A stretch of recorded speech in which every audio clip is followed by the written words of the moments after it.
Před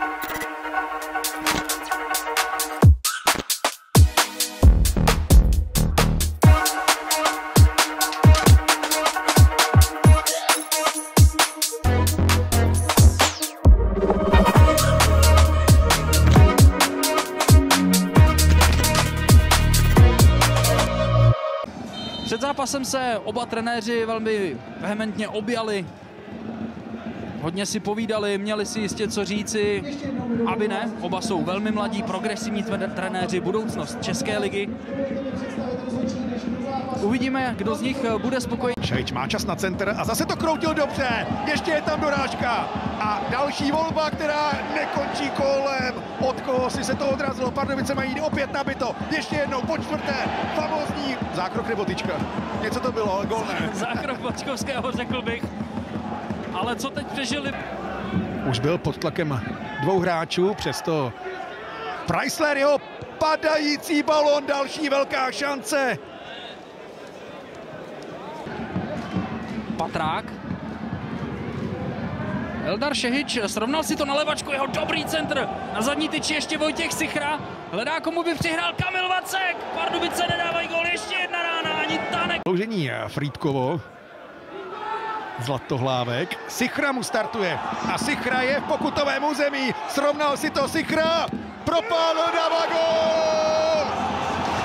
Tak až teď se to Pardubicím povedlo.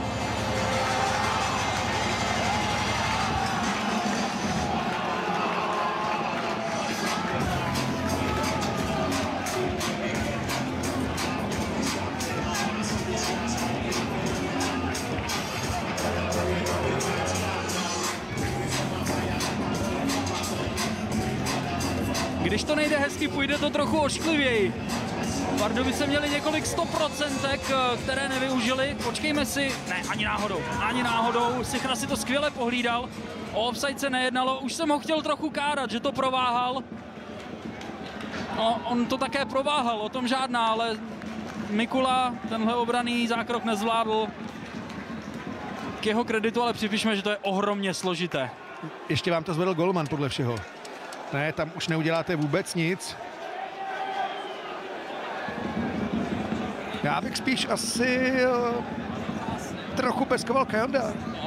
Máte souboj, kdy Sichra upaluje dopředu, ale měli byste ho rozhodit, lehce do něj strčit, něco udělat, aby Sichra už z takového úhlu nebyl v pozici, kdy bude nastřelovat. A to je věc, která mu náramně jde v dnešním zápase. Teď je tu ale Kajondo. Křižuje ho Míšek, ale ugandský reprezentant i nadále v držení míče, hlavatý. Kajondova nabídka na zadní tyč, Galí a je z toho vyrovnávací branka Michaela Rabušice.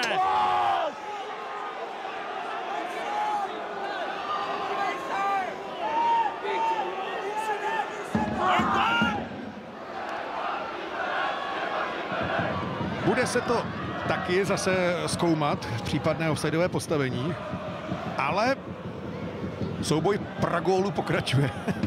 Nenapadá mě jiné slovo, každopádně pojďme se na to mrknout, tady je to v pohodě, tady se to zdá možná taky v pohodě, co ta hlavička, ramínko.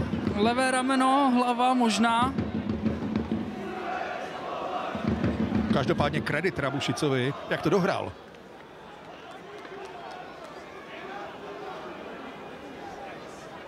A taky je otázka, jestli už náhodou ten balon nebyl za brankovou čarou.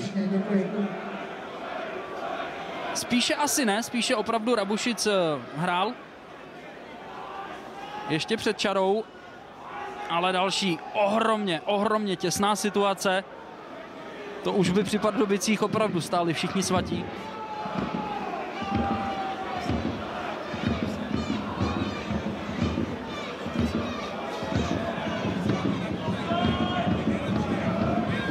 Přeskoumává se branka z videového asistenta Novýšího.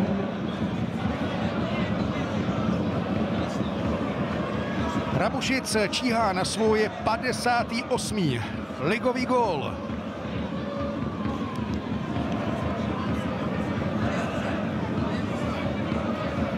Na první sezóní zatím odehrál všeho všude ve 4 zápasech 650. ligových minut. Vojto, 15 cm rozhodlo o momentu v prvním poločase a nemyslím si, že by to číslo, ať už on anebo off, bylo výrazně vyšší. Michal Rabušic s úsměvem. No dnes, pánové, Petr Hocek a Jan Beneš nemají snadné práce s kalibrovanou čarou.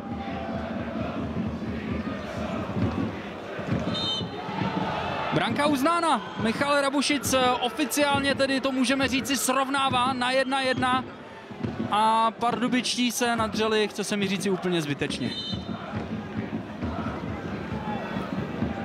Po 3 inkasovaných brankách Pardubic, které odvolal VAR dvakrát minulý týden a dnes tedy platný gól do sítě Pardubic. 1-1. Však nepřihrál přesně, Sichra zabojoval. A co teď Jahaja? Jahaja upaluje dopředu, má balon, má náskok, má čas. Jahaja už je u golmana, nedává gól. Standardku si vzal na triko Christian Friedek. Stejskal zůstal k mému překvapení na lajně, ale pardubičtí to i tak zvládli. A zápas končí, řekl bych, zaslouženou remízou.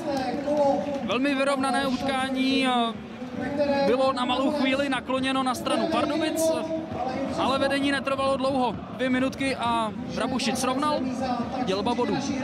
Profesor Střihavka je remízovým králem, Pardubice po 4. v řadě s Plichtou. Vlastně po jeho nástupu prohráli 1 zápas. To musíme vyzvednout do pozitivna. Nicméně po brance Mikuly v 80. minutě si myslím, že tady nebude spokojenost, že ten zápas Pardubice měli na to buď dohrát, a nebo ho pak znova překlopit, protože Jahaja upaloval sám na bránu, ale klíčový moment v koncovce selhal, takže 1-1. Nakonec více než 30 střel, očekávané góly. 1:18 ku 2:38, vyhrát mohli skutečně oba dva, ale z pohledu toho optického bych s tebou souhlasil, že je to Plichta, která odpovídá tomu, co jsme viděli. Znamená to, že Pardubice zůstanou a přezimují na místě barážovém. Liberec bude čekat, jak se to sehraje kolem a kolem, ale bude to 6 výher po podzimu. Tady si myslím, že 1-2 navíc a mohli bychom mluvit o nějakém náznaku spokojenosti.